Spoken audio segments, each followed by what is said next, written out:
એક ગુરુ અને ચેલાની જોડી હતી. ગુરુ ગામો ગામ જઈને કથા કરતા અને ચેલો એમની સેવામાં જતો. આવી જ રીતના એમને એક ગામ કથા કરવા જવાનું થયું.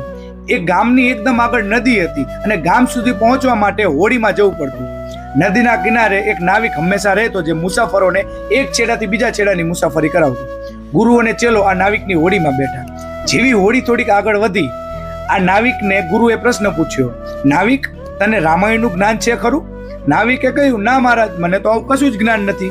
ત્યારે આ જે પણ ગુરુ હતા એમને કહ્યું, નાવિક, તારી 25% જિંદગી તો પાણીમાં જ ગઈ. થોડીક આગળ હોડી વધી ત્યારે ચેલાએ પ્રશ્ન પૂછ્યો કે તને મહાભારતનું જ્ઞાન તો અચૂક હશે.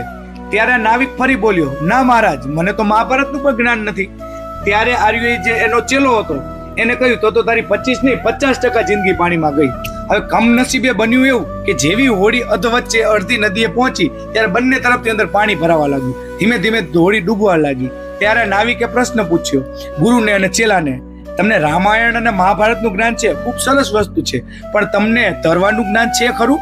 ત્યારે ગુરુએ અને ચેલાએ એકબીજાની સામે જોયું અને કહ્યું, ના, અમને તો તરવાનું કશું જ જ્ઞાન નથી. ત્યારે નાવિકે ધીમેકથી કહ્યું, તો તમારી 100% જિંદગી પાણીમાં ગઈ.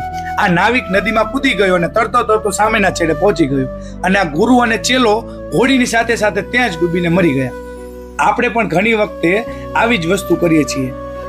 આપણે આપણા અજાણતા આપણા આજુબાજુવાળાને અજ્ઞાની સમજીએ છીએ, પરંતુ ઘણી વખતે અજ્ઞાની નથી હોતા.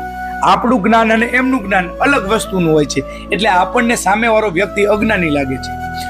કોઈ દિવસ આપણે આપણી પાસે જે પણ જ્ઞાન છે, આપણી પાસે જે પણ શક્તિ છે, એનું અભિમાન ના કરવું જોઈએ. આવા અભિમાનથી ઘણા બધા મોટા રાજાઓનો વિનાશ થયેલો છે. આવા ઘણા ઉદાહરણો છે. રાજા રાવણને પોતાની શક્તિનું અભિમાન હતું, એનું પતન થયું. નારદ મુનિને પોતાની ભક્ત હોવાની વસ્તુનું અભિમાન હતું, એ પણ અભિમાન ઓગળેલું.